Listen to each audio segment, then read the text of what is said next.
This is MJ. I'm an author, I'm an artist, I'm an analyzer. You can find all my work at mjmunoz.com. Welcome to Going Ultra. This is a bonus episode where I'm talking about Ultraman Regulos, episode 4. Regulos 4 is short and packs quite the punch. The battle siblings were fun to watch, and DS is giving off some bad vibes. What are your thoughts on the episode? Because I overall liked it a lot. Similar to episode 3, it was fast-paced and action-packed, and I enjoyed that, where episode 2 was kind of a drag.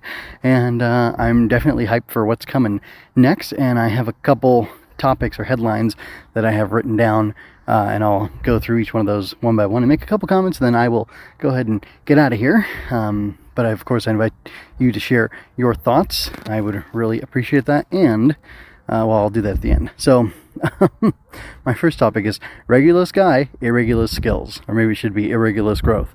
So, in the space of 30 seconds, maybe a minute at the most, Regulos is already a dragon master champion guy. He is told by the dragon brother, whose name I know is Tuban, that he already knows everything that he needs to know.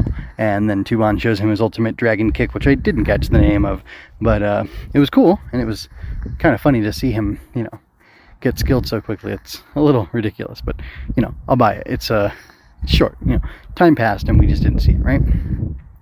Then Tuban and Foros have the best double rider kick, and I gotta say, despite the fact that I really loved Shin Kamen Rider, I still think the double rider kick by these brothers here, these brother Ultraman type guys, might have been better. I don't know, but it was funny to see that they did that, although I did notice that I had a feeling something like that was going to happen. I don't think it was in the trailer, but when they were standing side by side, their Cosmo Beast emblems kind of mirrored each other, or they were kind of mirroring each other, symmetrical, and they almost looked like wings coming together, and I thought, I wonder what these guys are going to do. And sure enough, they gave us a cool rider kick type thing. So I have these in my notes. I should probably flip them around. D is doing dirty. I liked his I liked him laughing and letting the magma sister go. And, I don't know, that was a fun little moment. And, I like something about, I really like the suit actor's performance. There was something subtle in it, but it felt, I don't know if it was somewhere between his acting and the directing of leaving the camera there on him for as long as it did. It really felt like there was something going through his mind, and you could see the wheels turning, behind that. He looks like the Magma Defender. Anyway, sorry, from Power Rangers, or whatever he's originally called, Bull something or other, I think. Anyway, Bull Black, is that possible he's called that? He's a extra hero, not a Sixth Ranger. Anyway, from what was that, Ginga Man? It doesn't matter, sorry. But yeah, so it was a really cool moment where you get to see him, processing something, and then he leaves the fight. I expected him to, I don't think he stepped back slowly, but he may as well have, did that Homer Simpson meme where he's, fading into the bushes or whatever, the hedge.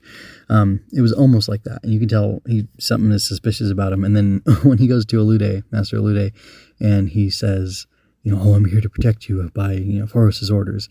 Elude, again, the camera pans on this, buffalo man head sculpt thing. And between the way the actor moves around and the camera sitting on him, and just the moment, and then the line he delivers afterwards, I detect much malice.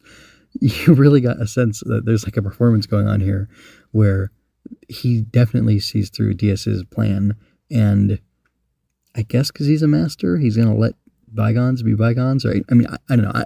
I can't tell if he's going to let himself get killed or if he's going to defend himself at the last possible moment once DS is fully revealed his malicious intentions, by actually starting the actions that will lead to Elude's death and his seizing of the Buffalo Juggernaut thing.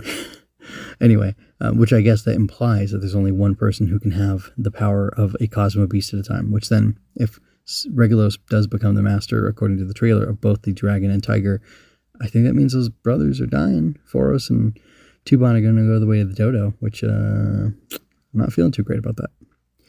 And then, speaking of fun character, I'm glad she didn't get stuck fighting Magma Sister.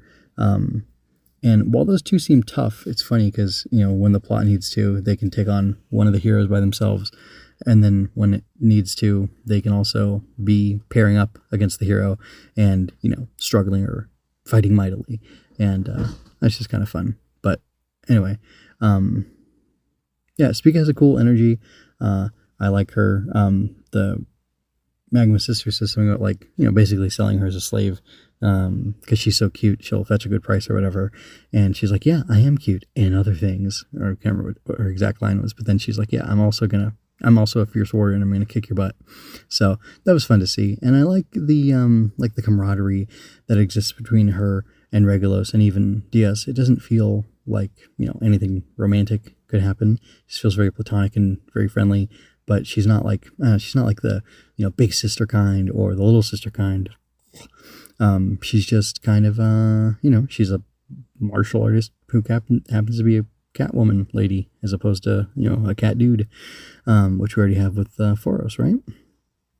So anyway, overall, I enjoyed that. It was good stuff, and I'm looking forward to the next one. And of course, again, I welcome your comments, your questions, your concerns about what's going on. I did want to give a sizable acknowledgement, aka a huge shout out, sorry, to, let's see, I can't remember this name too well. Hold on. I haven't responded. I have responded. Cydrixar, Cydrixar, commented to me yesterday. I guess he's a big time Ultraman fan, and he gave me some context on the like what's going on, and I'm going to share this. Probably most of you know this, but if you don't, I'm going to share it with you. Well, I'll let you read the comment. It's on Regulos episode 3, but basically this is working in to be like a prequel for, this happens before the events of Ultraman Taro, and it leads into it because apparently the inciting incident for, Ultraman Leo, forgive me for that, Leo and Astro brothers, not Taro and Astro. I don't know why I thought that.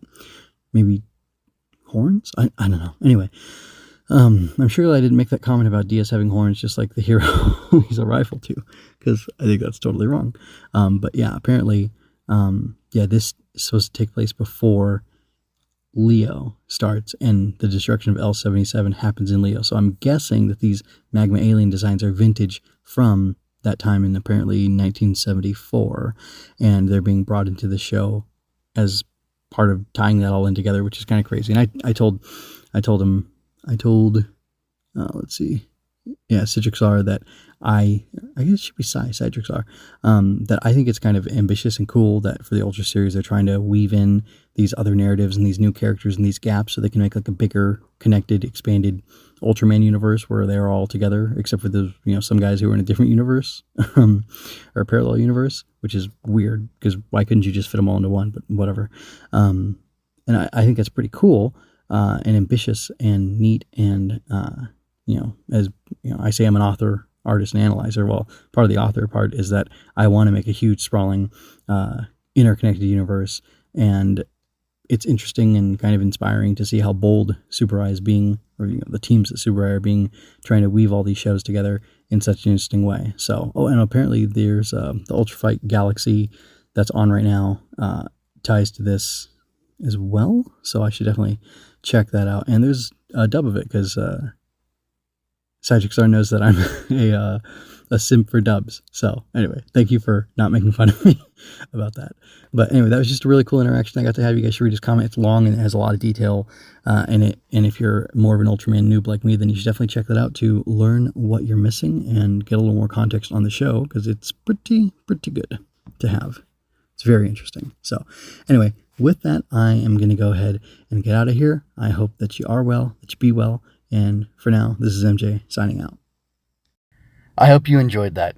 Go to mjmunoz.com to leave any questions, comments, or other feedback you might have. There you can find all of my analysis, art, and fiction. I cover books, tokusatsu, comic books, anime, and more. Look around. You're sure to find something else that you'll enjoy as well. This has been a Story Over Everything production.